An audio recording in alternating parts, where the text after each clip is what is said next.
L-arkeoloġija ta' pajjiżna kienet sors ta' ispirazzjoni għal bosta artisti u għal kbir ta' vjaġġaturi li kitbu dwar l-esperjenzi tagħhom f'pajjiżna. Fil-każ ta' Marlene Saliba, l-arkeoloġija rikka ta' pajjiżna servit ta' ispirazzjoni għal kitba tal-poeżija. Jiena qabel ma ktib poeżiji fuq il-wirt neolitiku Malti u Awċi, jiena kont ili ninteressa ruħi fl-arkeoloġija.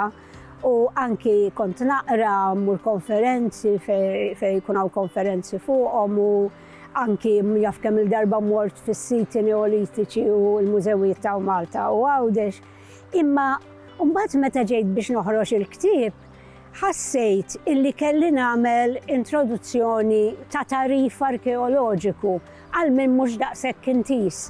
U mbagħad meta ġejt biex nikteb il-poeżiji, hemmhekk ħassejt li nista' nesprimi s-sentimenti tiegħi dwar dal-wirt, is-sentimenti tiegħi dwar dal-poplu u anki mhux hekk biss bl-immaġinazzjoni fil-poeżija stajt nagħmel in-nies ta' dak iż-żmien jitkellmu, iħossu, jirrakkontaw fuq ħajjithom.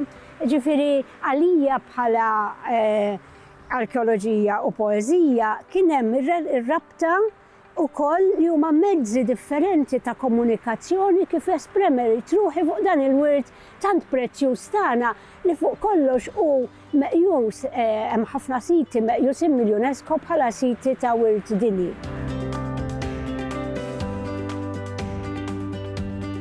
Naħseb il-Malti huwa adattat biex titkellem bih b'suġġetti differenti. Fil-fatt il-Malti jadatta ħafna ruħu għax hemm kliem tista' tadattom mit-Taljan, mill-Ingliż, ġifieri jiena ma sibt l-ebda problema biex nikteb bil-Malti u meta ġejt biex nikteb imbagħad xi forsi termini jew kliem arkeoloġi, speċjalment fil-introduzzjoni, użajt il-kliem li juża il-professur Anthony Bonanno fil-ktieb tiegħu il-Prehistorja li anki glossarju jinkludi.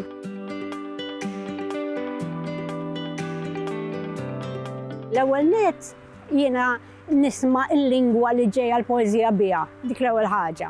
Ma nisfurzax il-lingwa.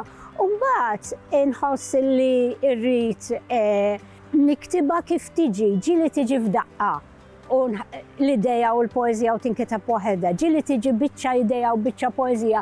Bad nistenna sakemm jiġi dak il-mument poetiku illi nerġa' nista' nkompli għax jiena nemmen li l-poeżija isek dak il-mument li taqqat il-moħħ u l-qalb. U mbagħad wara nħalliha f'kaxxun u jekk nara li nsib xi frażi jew oħra illi isli qed inħossha adattata norqom għax nara.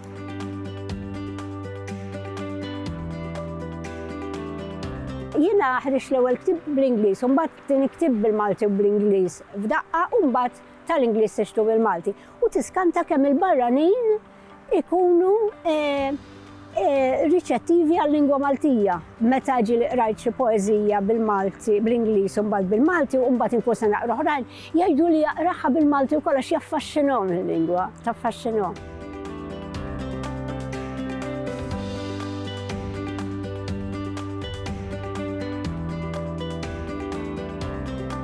Il-Sinna jixtieq jirringrazzja lill-Kunsill Nazzjonali tal-Ilsien Malti, lid-Dipartiment tal-Malti fil-Fakultà tal-Arti l-Università, lill-Ministeru għall-Edukazzjoni u x-Xogħol u lill-Aġenzija Nazzjonali tal-Litteriżmu.